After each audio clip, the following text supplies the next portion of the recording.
आजच्या सभेला उपस्थित खास करून मला आशीर्वाद द्यायला आलेले श्री श्री श्री विश्वानंद सरस्वती 1008 सदानंदजी महाराज। आज खरं म्हणजे ही मधुसुरेची अतिशय भव्य सभा मला खऱ्या अर्थानं मानेसाहेब प्रचंड ताकद मिळून देणार आहे। इतकी मोठी सभा, इतका मोठा जनसमुदाय आणि सगळ्यात जास्त महत्त्वाचं म्हणजे सगळ्या लाडक्या बहिणी भावाला आशीर्वाद द्यायला आल्या। आम्ही खऱ्या अर्थानं लाडकी बहीण योजनेच्या माध्यमातून सगळ्या बहिणीच्या चेहऱ्यावर हास्य फुलवायचं काम केलं आणि लाडक्या बहिणी सगळ्या जिथं कुठं आम्ही जाऊ त्या ठिकाणी आरती घेऊन ओळालाय, भावाला पाहायला, भावाला आशीर्वाद द्यायला बहिणीची रांग लागली आहे आणि हेच विरोधकाला बघवत नाही। म्हणून विरोधकांनी आता सांगितलंय सरकार आमचं आलं तर योजना बंद करू। तुम्ही माननीय उद्धवजींचं भाषण जरूर ऐका। दसऱ्याच्या मेळाव्याच्या दिवशी माननीय उद्धव ठाकरे साहेबांनी भाषण केलं आणि सांगितलं की या सगळ्या योजना आम्ही बंद करणार आहे। अरे तुम्ही काय बंद करणार? आम्ही तर आता 1500 ते 2100 रुपये करून देणार आहे बहिणीला आमच्या। तुम्ही बंद करायचा सवालच येत नाही। आम्ही खऱ्या अर्थानं स्त्री शक्तीचा सन्मान केला, मात्र शक्तीचा सन्मान जर कोण केला असेल या देशामध्ये पहिल्यांदा तर तो आम्ही केला। काय केला मात्र शक्तीचा सन्मान? तर आतापर्यंत प्रथा अशी होती, नियम असा होता, कायदा असा होता की मूल जन्मल्यानंतर ग्रामपंचायतला नाव नोंदवायचं असेल, नगरपालिकेला नोंदवायचं असेल, महानगरपालिकेला नोंदवायचं असेल तर मुलाचं नाव, वडिलाचं नाव आणि आडनाव ही प्रथा आतापर्यंत होती। पण गुलाबभाऊ पहिल्यांदा आमच्या सरकारने निर्णय घेतला या देशामध्ये की मुलाच्या जन्मामध्ये आईचा तितकाच वाटा आहे। आई मुलाला 9 महिने पोटामध्ये सांभाळते, त्याचं पालन पोषण करते, त्याला पूर्ण शिकवते, पहिला गुरु आई असते। त्यामुळं मातृशक्तीचा सन्मान करायचा म्हणून आम्ही नियमात बदल केला आणि मुलीच्या नावानंतर आईचं नाव, मग वडिलाचं नाव आणि मग आडनाव हा सन्मान तुम्हाला आम्ही मिळवून दिला। आणि खऱ्या अर्थानं महिला सक्षम करायला पाहिजे। सक्षमीकरणाच्या गप्पा म्हणून भागणार नाही। आमच्या माता भगिनी सक्षम व्हायला पाहिजे, आत्मनिर्भर व्हायला पाहिजे, स्वतःच्या पायावर उभी राहिली पाहिजे। वेळ पडली तर कुणाकडेही हात पसरण्याची पाळी येऊ नये म्हणून आम्ही आमच्या भगिनींना 1500 रुपये दरमहा द्यायला लागलो। आता 2100 देणार आहे। अजून पुढे काय झालं पुन्हा वाढवू, काही काळजी करू नका। हे बंद करू म्हणणारे तुमचे सावत्र भाऊ आहेत, सक्का भाऊ येत आहे, हे बंद होऊ देणार नाही, मी तुम्हाला नक्की सांगतो। आणि आमच्या बहिणीने मला एक SMS टाकला परवा, देतो बोलतो ऐका जरा, पुढे आहे तुमचं भाऊजी, थांबा जरा। आणि पुढे एक मला मेसेज आला आणि सांगितलं की 21 ते 61 आहे, बरोबर ना? वय किती आहे? 61 वय। आम्ही आता मागणी करणार आहे। आमच्या काही बहिणी म्हणल्या साहेब 21 ते 61 नका, थोडं थोडं वाढवा। 65 आहे, 65 पर्यंत आहे, 65 पर्यंत आहे। मी आज सकाळी शिवाजी भाऊला सांगितलं का सभेमध्ये, मला चांदुरीला बोललो आपण, तिथल्या एका बहिणीने सांगितले साहेब 65 का बरं, 70 करा की। ठीक आहे 70 करू येणाऱ्या काळामध्ये, काळजी करू नका। पण या निमित्तानं आम्ही सगळ्या बहिणी सक्षम करणार आहे।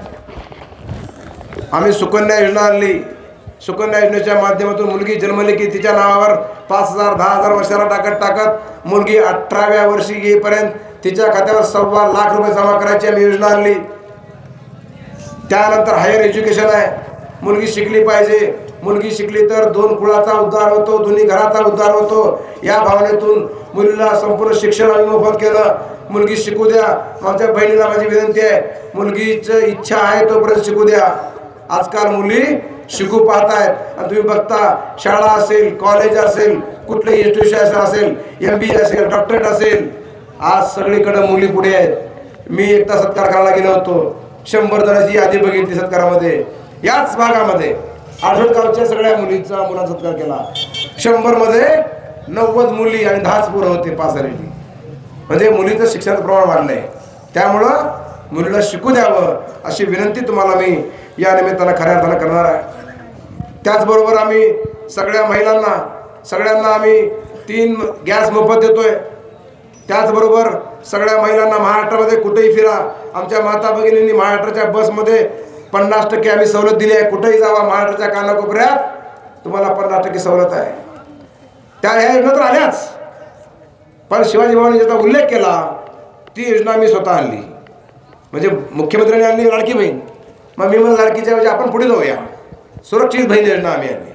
आणि या माध्यमातून गॅस प्रशिक्षण केंद्र चालू केलं. आणि गावागावामध्ये, घराघरामध्ये, चौकटीमध्ये, स्वयंपाकघरामध्ये येऊन आमच्या टीमनं तुम्हाला गॅस कसा वापरायचा, कपडे कुठले घालायचे, गॅस वापरताना सुती कपडे घातले पाहिजे, कशी त्याची काळजी घ्यायची, बटन कसं बंद करायचं.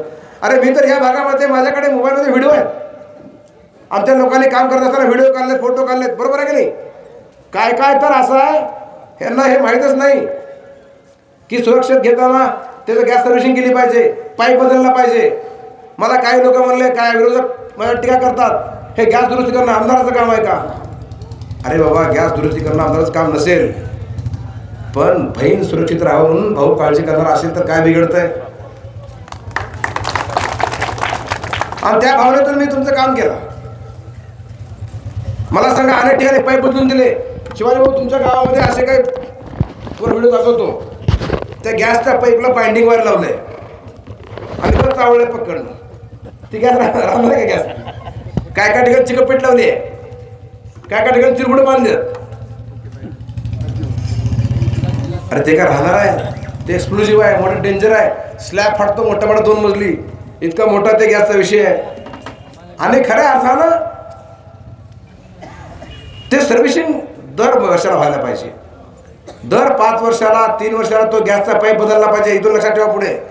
पुढे मी आणतो अभियान, काळजी करू नका. मी जोपर्यंत आहे तोपर्यंत तुम्हाला अभियान देतो, काळजी करू नका.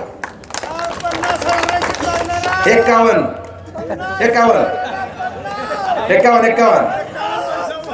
55 आणि म्हणून होय भाऊ. आणि मला खरं सांगा, बघा मधल्या पावसाळ्याच्या काळामध्ये अभियान आलं. मला माहिती आहे वारमाळ पडते, पावसाळ्यामध्ये काळी पिठी पेटत नाही. लायटर दिलं का नाही. बघा भाऊ किती काळजी कर. मला खरं सांगा, आपल्या म्हणजे मी एवढे दुरुस्ती करून दिली, सर्व्हिसिंग करून दिली, ते झालं, लायटर पण दिलं, गॅस दुरुस्त करून दिलं. मला खरं सांगा बरं, नवऱ्याने कधी गॅस दुरुस्त करून दिलाय का. दिला का सांगा. फार तर फार नवऱ्यानं तुम्हाला सिलेंडर संपल्यानंतर, ते पण 8 दिवस आरडू गेल्यानंतर सिलेंडर आणून दिला असेल. पण या भावानं तुमची काळजी केली, तुमच्या घरात चौकटीत येऊन तुमचा गॅस दुरुस्त करून दिला. म्हणून भाऊजीला माझी माया मिळाली. आणि खरं आहे, आम्ही लाडकी बहीण योजना आणली, लाडक्या भाऊ योजना आणली. अरे लाडक्या भावानो, या महाराष्ट्रामध्ये आमच्या सगळ्या लाडक्या भावांना जे सुशिक्षित बेरोजगार आहेत, या सगळ्यांना आम्ही 50 ते 60 हजार आमच्या लाडक्या भावांना कामावर घेतलं. त्यांना पगार सुरू झाली, त्यांची लाईन लागली, जीवन सुधारलं. हे सुधारायचं काम आम्ही केलं. आता लाडका भाऊ झाला, लाडकी बहीण झाली, लाडके भाऊजी म्हणले आमचं काय. भाऊजीला मी सांभाळतोय, काळजी करू नका. मी बहिणीला विनंती करतो, सगळ्या बहिणी आल्यात आमच्या, काही बहिणी घरातून ऐकतायत. बहिणीनो, 20 तारखेला भाऊजी डोलणार नाहीची काळजी घ्या. सोबत राहील आपल्या याची काळजी घ्या. बहिणी सोबतच पाहिजे. आणि म्हणून आम्ही शेतकऱ्यासाठी योजना आणली. 1 रुपयात पीक विमा. आज तुम्हाला पीक विमा उतरायला 10,000, 15,000 रुपये लागायचे. आज 1 रुपयामध्ये पीक विमा उतरतोय. तुमचे तेवढे पैसे वाचले का नाही सांगा. आम्ही दुसरी योजना आणली. आम्ही सांगितलं आता इथून पुढचे 5 वर्ष तुम्हा सगळ्या शेतकऱ्यांना संपूर्ण वीज माफी आहे, वीज मोफत आहे. हे पण आणली योजना. 1 रुपयात पीक विमा मोफत. मागेल त्याला सौर पंप. SC STच्या शेतकऱ्यांना 95% सबसिडीवर सौर पंप आहे. 3.5 तास द्या, 7.5 तास द्या, 5.5 तास द्या. जनरलच्या शेतकऱ्यांना 90% सबसिडीवर मागेल त्याला सौर पंप आहे. ती योजना आणली. आम्ही मधल्या काळामध्ये गोगलगाय आणली आणि गोगलगायच्या माध्यमातून आम्ही 110 कोटी रुपये मिळवून दिले. अनेक योजना आल्या. सगळ्यांना आम्ही कव्हर केलंय, सगळ्यांचं समाधान केलंय. आपल्या गावामध्ये आल्यानंतर पहिला प्रश्न मला आठवतंय, त्या वडाच्या झाडाखाली गुलाबभाऊ आपली मिटिंग होती. त्या मिटिंगमध्ये सगळ्यांनी मागणी केली होती वडा झाडाखाली. मी एकदा आलतो ना पावसामध्ये, त्यावेळेस तुम्ही मागणी केली होती तो रस्ता तुमचा पिंपळवाडीचा. या भागातल्या शेतकऱ्यांचा अतिशय जिव्हाळ्याचा, अतिशय निगडीचा विषय असलेला, या भागातल्या 70% शेती त्या भागामध्ये आहे. तरी मागणी केली आणि आम्ही 1 कोटी 1.5 रुपये, जवळ 1.5 कोटी रुपये त्यासाठी मंजूर केलेले आहेत. तिकडून आला रस्ता जेवढी पिंपळवाडी आलेला आहे, पण जोडायचं राहिलं आहे आणि त्या पुलाला जास्त पैसे लागत आहेत. म्हणून पूल सुद्धा आपण नाबार्डमधून पोहोचूया. तुम्हाला मी गॅरंटी देतो, पुढच्या वर्षी या दिवसापर्यंत लिहून घ्या, पुढच्या वर्षी आता या दिवसापर्यंत त्या पुलाचं काम झालेलं असेल असं तुम्हाला जाहीर करतो. कारण जरा पुलाला वेगळं लागणार आहे, वेगळं बजेट आहे. तो रहदारीचा पूल नाही आहे, शेतकऱ्याचा पूल आहे. म्हणून विशेष बाब करावं लागणार आहे. ते सहज होत नाही आहे. त्यामुळं रस्ता करून देतो, त्याच्यानंतर पुलाचं काम करतो. 2 टप्प्यामध्ये करू, एकदाच पैसे एवढे मिळत नाही आहेत. म्हणून आपण रस्ता पहिला करून घेऊ आणि नंतर 1 वर्षाच्या आत तुम्हाला मी ते पूल पण या निमित्तानं मंजूर करून देणार आहे. या निमित्तानं मला सुनील माने सांगितलं की या गावामध्ये गेल्यानंतर मराठा आरक्षणावर जरूर बोला. मी बोलणार आहे. मी या निमित्तानं आवर्जून सांगतो, जरांगे पाटलांच्या माध्यमातून मराठा समाजाला कुणबी सर्टिफिकेट मिळायला चालू झाले. 57 लाख सर्टिफिकेट मिळायला लागली. आम्ही त्यांचं अभिनंदन या निमित्तानं केलेलं आहे. आम्ही त्याचं अभिनंदन या निमित्तानं केलेलं आहे. विधानसभेतलं माझं भाषण ऐकून बघा. मी पहिला आमदार आहे, त्यांनी कौतुक पण केलं, अभिनंदन पण केलं. माझ्यावर गलत आरोप केला गेला, एक नरेटिव्ह सेट केला गेला. कोण केला, काय केला तुम्हाला माहिती आहे, त्यात मला पडायचं नाही. मी कधीही विधानसभेतलं कामकाज हे ऑनलाईन कामकाज आहे. विधानसभेचं कामकाज सुरू झाल्यानंतर या महाराष्ट्रामध्ये साधारण 25 लाख लोक ऑनलाईन बघतात. विधानसभेच्या गॅलरीच्या वर 100 पत्रकार असतात, अधिकारी असतात, एवढे मंत्री असतात, आमदार असतात. आणि मला म्हटलं कुणीतरी की मी यासाठीची मागणी केली.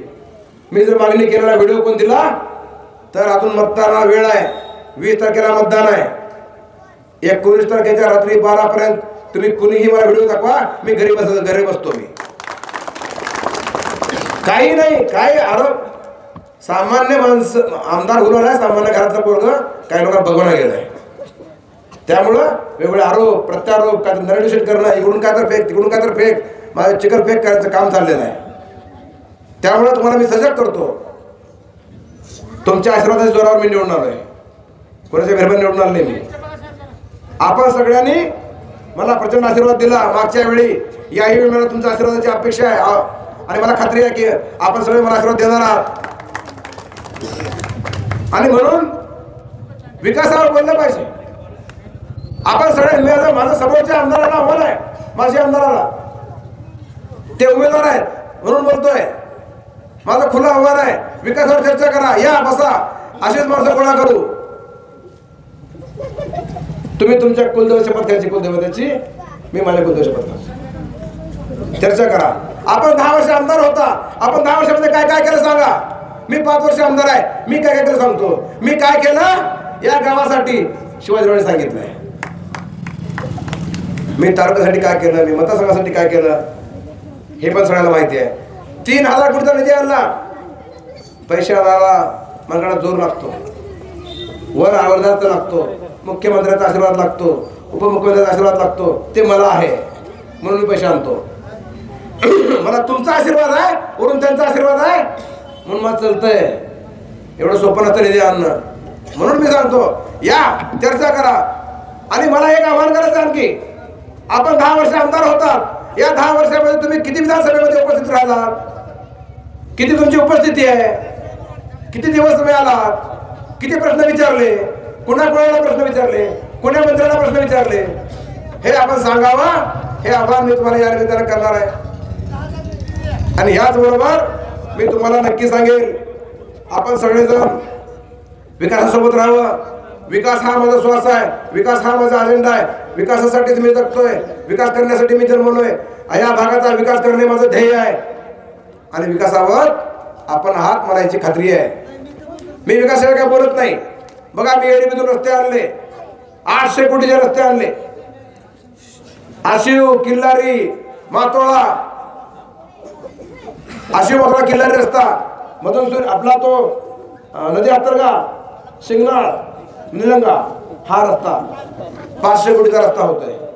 आणि या 500 कोटीच्या रस्त्याच्या माध्यमातून आपण पूर्ण काय अपराध करतोय. हा पण रस्ता घेतलाय, हा 9 कोटीचा रस्ता आहे तुमचा, हा 9 कोटी रुपयाचा हा रस्ता आहे. आता मलाही माहित नाही किती रस्ते केले तर काय काय केले ते, इतका निधी आपण आणलेला आहे. आता खरं म्हणजे आपल्या गावाला एक प्रश्न पडलाय. कासार-शिरसी तालुका झाल्यामुळे तुम्हाला वाटतंय की तुम्हाला कासार-शिरसीने घातलं. मी सगळ्यांना आवाहन करणार आहे, कुठलाही तालुका निर्माण करत असताना जिल्हाधिकारी नोटिफिकेशन काढतात, एक जाहीर प्रकरण काढतात आणि त्यात सांगतात आम्ही अशा असे तालुका निर्माण करतोय, तुमचं गाव या तालुक्यामध्ये जायला घालतोय. तुमची इच्छा आहे का नाही सांगा. तुम्हाला विचारतंय शासन, तुम्हाला ग्रामसभा घ्यायची आहे, ग्रामसभेतून तुम्हाला ठराव द्यायचा आहे. तुम्ही जो ठराव द्याल तो जिल्हाधिकारी मान्य करतील, तुमची वकिली मी करेल. काही घाबरू नका, चिंता करू नका, पण कुणाच्याही भयपात येऊ नका. विरोधकांना दुसरा प्रश्न राहिला नाही. विरोधक काही बोलतात, मी तुम्हाला गॅरंटी सांगतो, आपल्या गावची इच्छा नसेल, आपल्याला तिकडे राहायचं असेल तर तुम्ही तिकडे राहा, काही अडचण नाही. तुम्हाला निलंग्याजवळ पडतंय तर तुमचं गाव निलंग्यालाच राहील, हे तुम्हाला मी जाहीरपणे सांगतो. भयपात येऊ नका, माझी नम्रपणे विनंती आहे. तुम्हाला माझी विनंती आहे, विरोधक काही बोलतील विश्वास ठेवू नका विरोधकावर.